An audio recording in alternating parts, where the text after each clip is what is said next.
Welcome to Tuned In with Mike Johnson, a public service of Mount Wilson FM Broadcasters and Global Jazz Incorporated.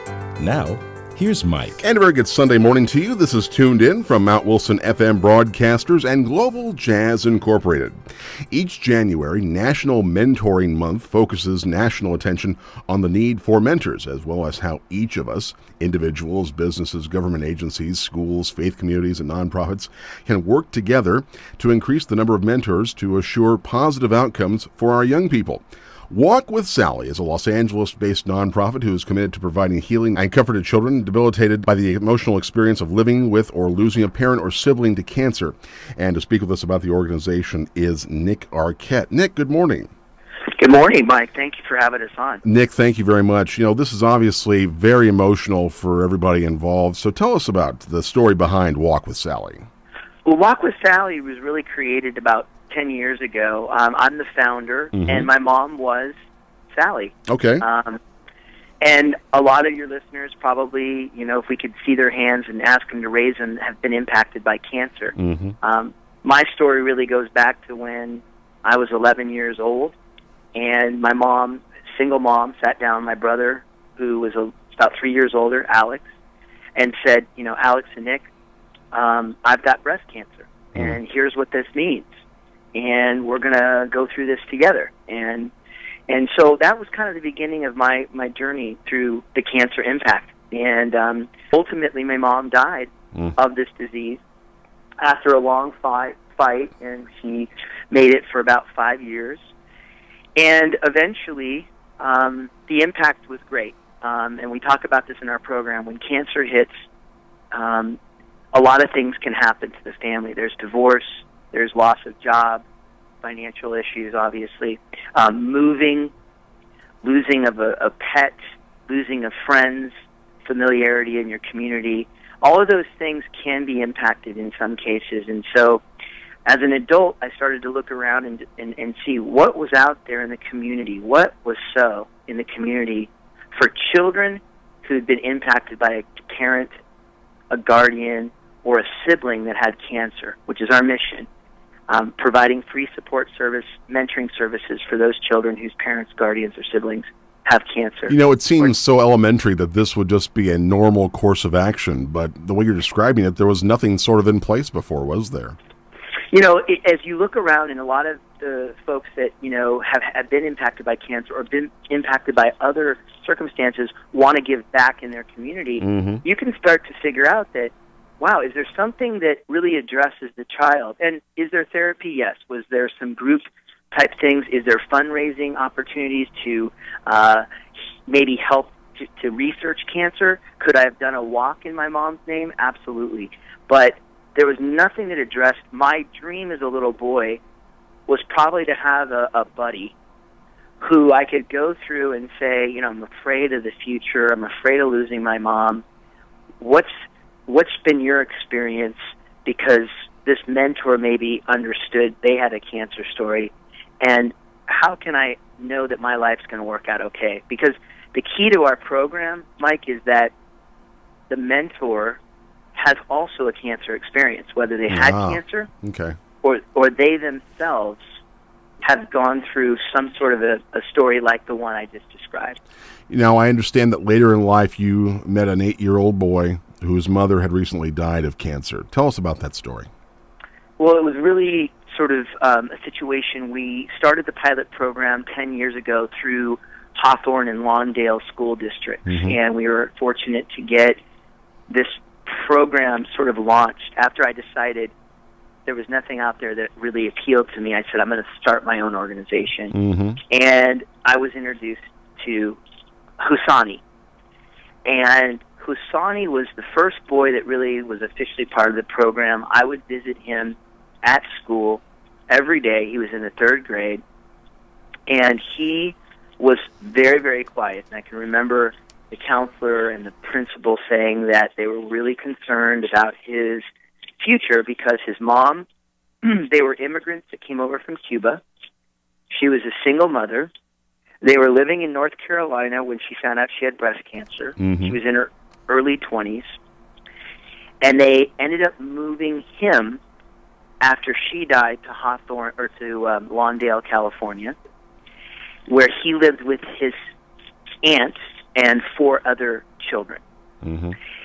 And Hosani, when I met him, was shy, reserved, quiet, not very responsive, not really connected.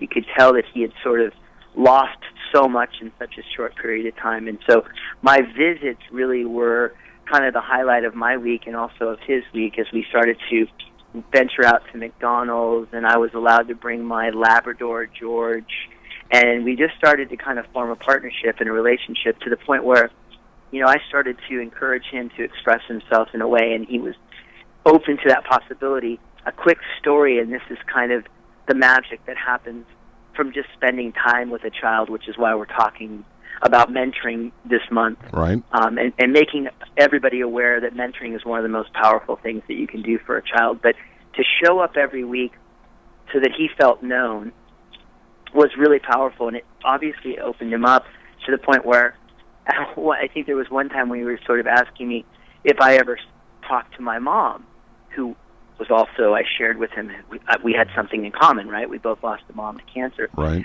And he said, do you ever talk to her? And I said, all the time, like every day. And he was like, you know, what do you say? And I'm like, well, you know, I'm always asking her to send me a really cute girlfriend.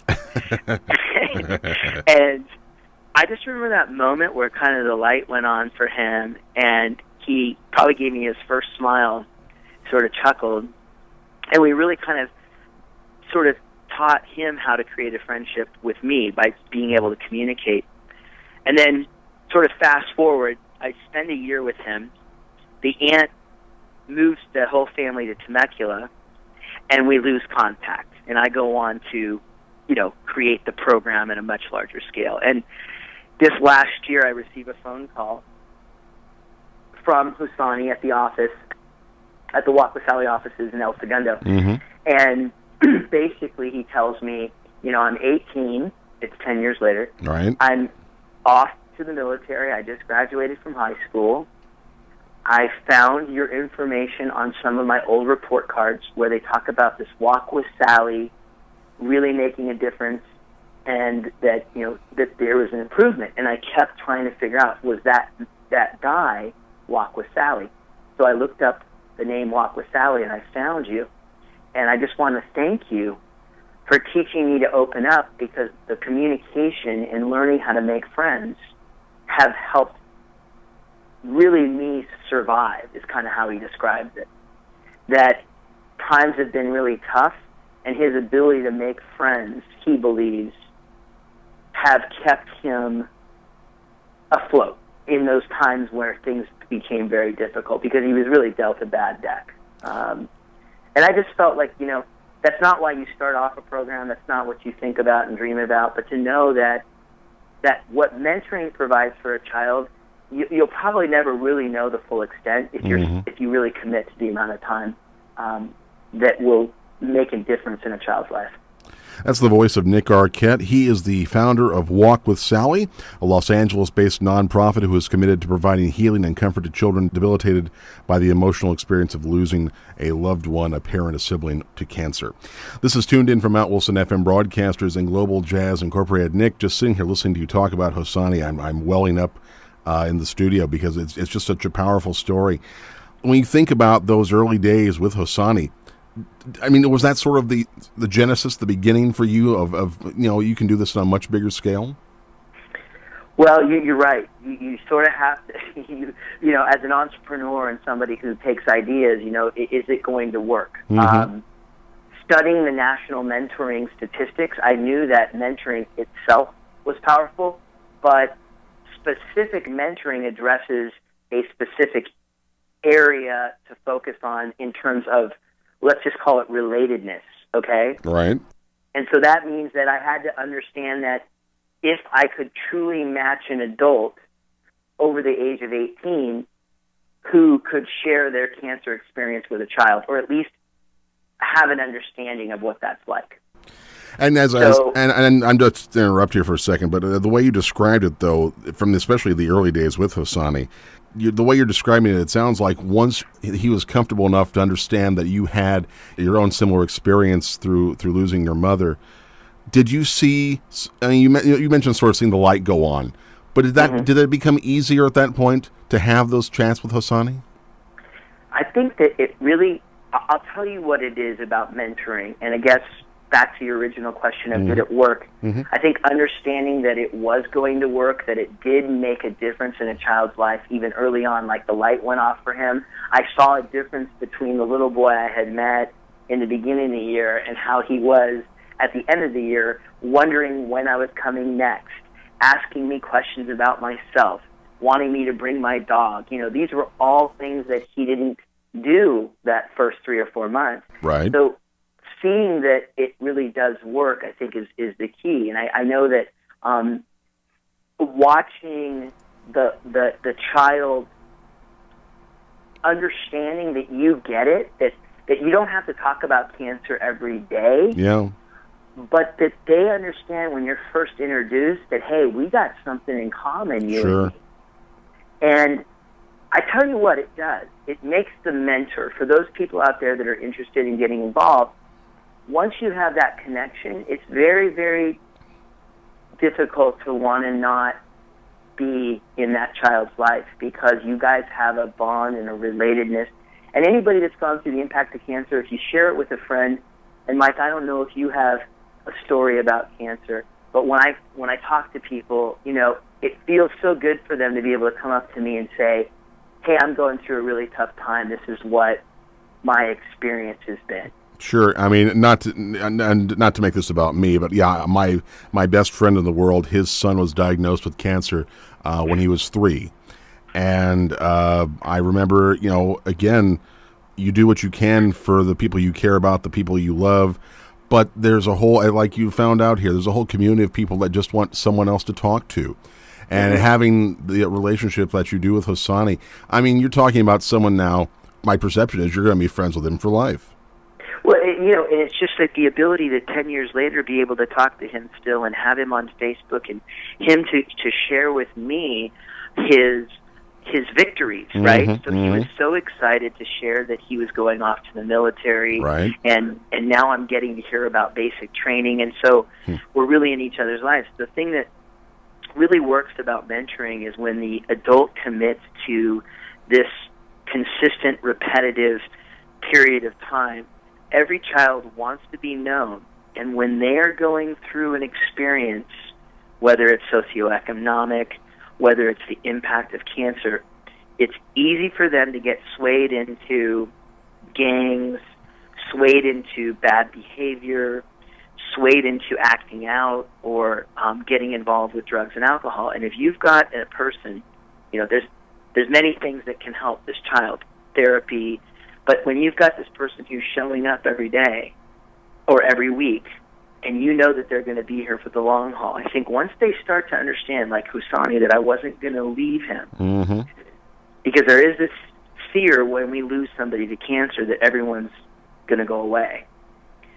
And so part of our job is to instill at Walk with Sally that we're committed, and that by showing up every time, that we build a trust there that starts to eliminate some of their fears. Your website is walkwithsally.org, walkwithsally.org. People can learn more. And as we say, January is National Mentor Month. So how can people become more involved? Well, it's a great question. I think everybody sort of, you know, when they hear about the organization, gets very excited. They say, you know, this is an opportunity for us to look further and see, do I want to be a mentor? What does that entail? Do I want to volunteer for the organization? Is there things that I can do? And I'm going to kind of outline a few very simple things. Okay. The first one is that every first Thursday of the month, and if you contact the office or go on the website, you can just look up, how to help. How can I help? But you can get in touch with the staff, and there's a welcome session. So in that welcome session that we create, it's the first Thursday evening of every month. You sign up to come, and we basically commit to having you there for a seminar. It's about an hour and a half, Mm-hmm. and you basically talk to the program, and you say, what are some of the things that you guys need? First and foremost, Mentor Awareness Month. We're always looking for mentors. We currently have little boys, little girls, ages 7 to 17, that are been identified. Families have been managed and looked at from an intake standpoint, and now it's time to match them with a mentor in your area. So because we're LA County-based, we want people to commit to the mentoring and go through the training. So the first way to help is commit to training, go through the training session of being a mentor, and get matched with a child who's waiting for you. The second way is to help us grow, which is to be an advocate in the community, and you do that by getting involved in some of the other activities.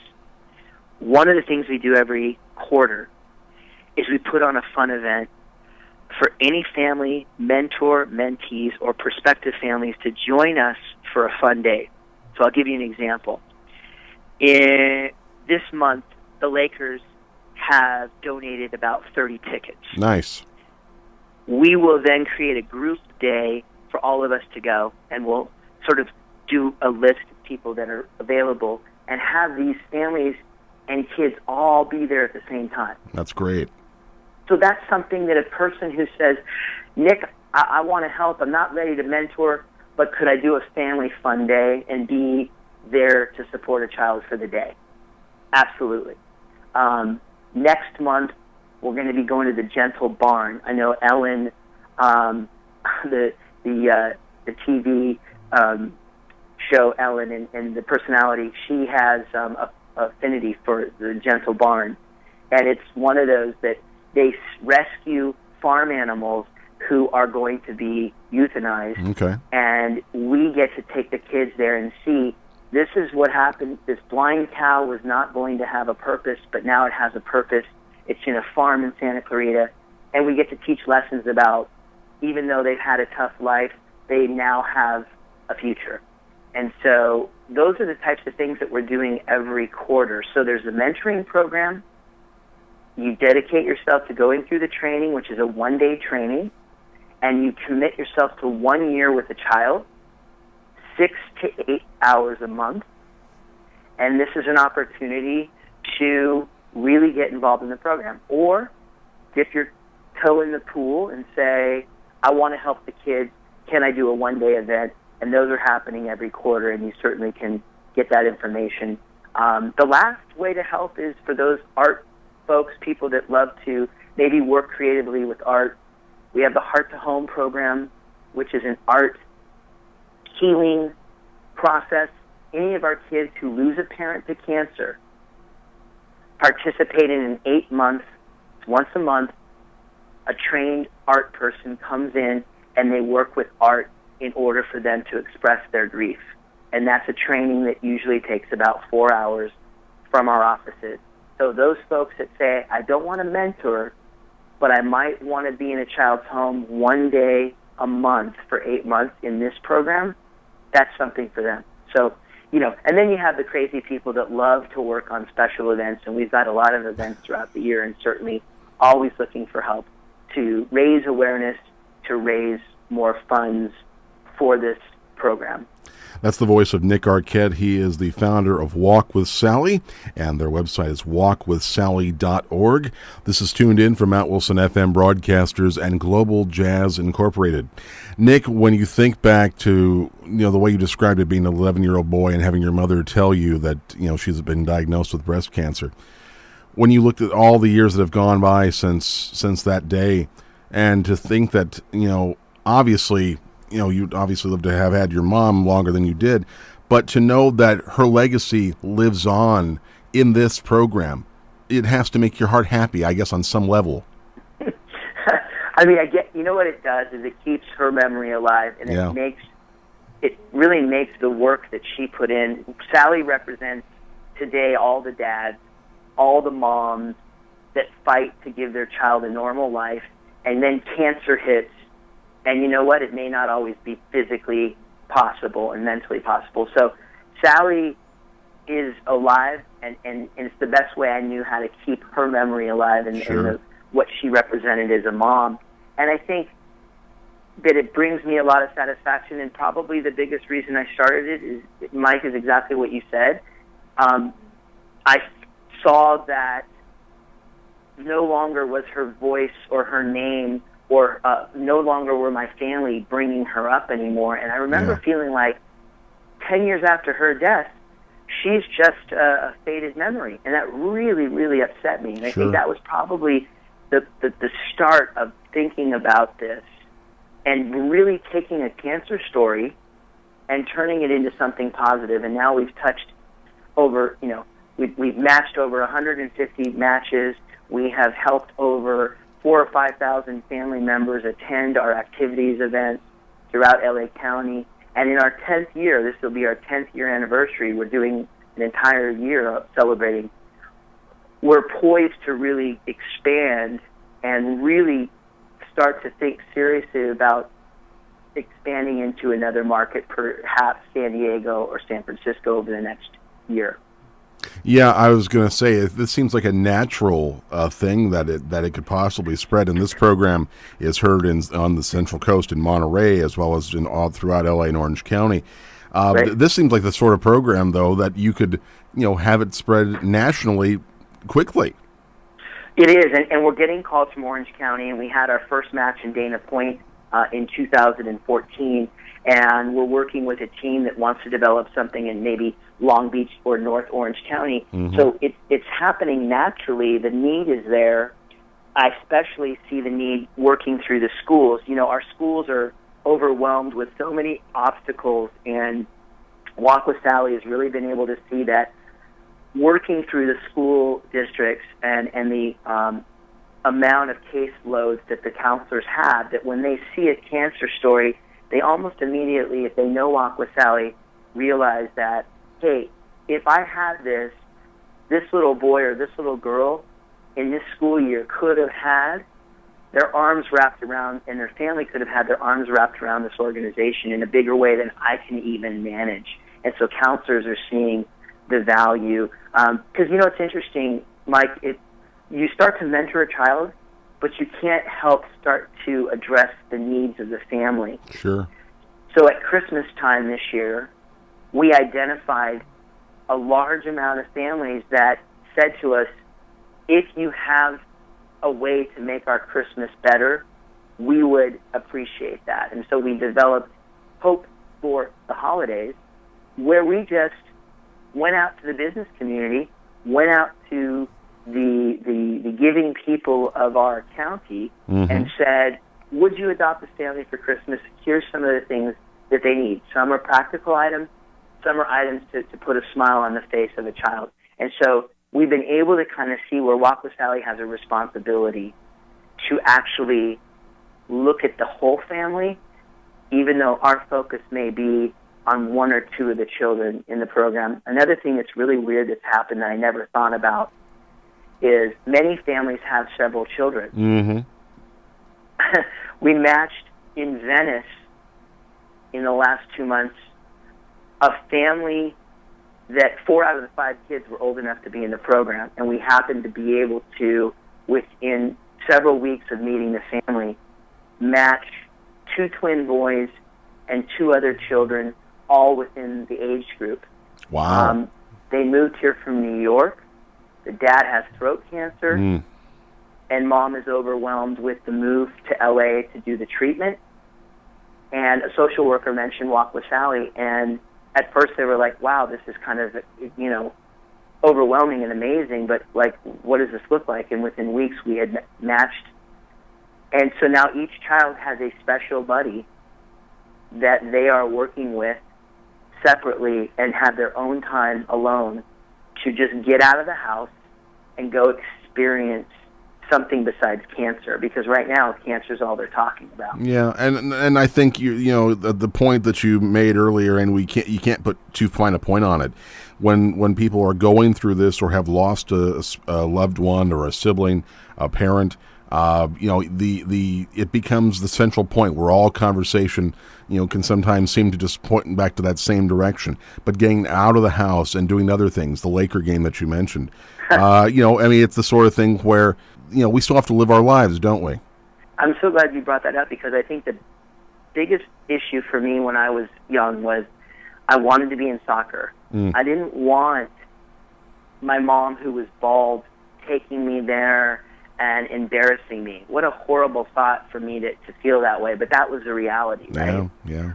That I was frustrated that we couldn't do more clothes shopping because she had to sit down every couple minutes. I did want to have a normal life, and although cancer does hinder that, what we provide is an opportunity to get out and experience and live your life, because the cancer story is prevalent during those very, very difficult times. And what we really are saying is, look, we've got a surf camp this summer. It's been donated to us.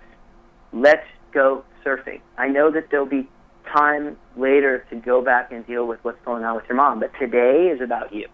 And let's experience these things. Some kids don't have access to transportation.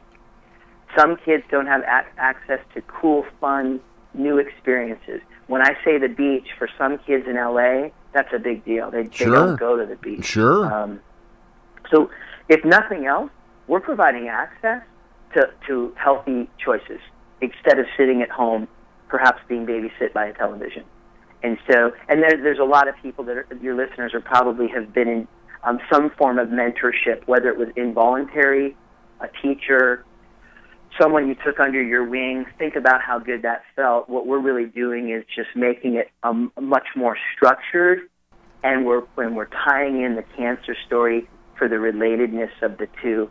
And truthfully, most of our relationships, on average nationally, a mentoring program should be committed to at least a year. Why a year? A year is what they've basically determined as a positive influence in a child's life. Under a year, it's sort of anyone's guess as to how much impact. Less than 6 months can start to be a negative impact. So we have a tremendous responsibility to get these kids into these relationships that are healthy with a mentor for over a year. We're right now averaging for our relatedness program, our mentoring program that has the cancer story, about 2 years and 6 months. So we're way above what you see in the national average. That's and I great. think part of it's because of the cancer story. Nick, we're just about out of time. Again, the website where people can learn more is walkwithsally.org, walkwithsally.org. And Nick, I got to tell you, your story is just, it's an amazing story, and, Sally lives on. That's all I can say for that. Well, thank you for giving us the time to just share in this county what we want to do. And just, like you said, everybody has a cancer story, and mentoring and the month of mentoring is just really important if people are interested in getting more information. Nick, thank you. Thank you for your time. That's Nick Arquette. He is the founder of Walk with Sally, a nonprofit based here in Los Angeles. And for more information about their great program, it's walkwithsally.org, walkwithsally.org. I'm Mike Johnson. Thanks for listening to Tuned In. And remember, January is National Mentor Month, and if you can definitely be a part of the organization that Nick is talking about right here, take time, because you can make so much of a difference. Thanks for listening. To contact us at Tuned In, email tunedinmj@gmail.com. That's tunedinmj@gmail.com. Or write Mike Johnson, Tuned In, 1288 North Bellflower Boulevard, Long Beach, California, 90815. And please join us again next week for another edition of Tuned In.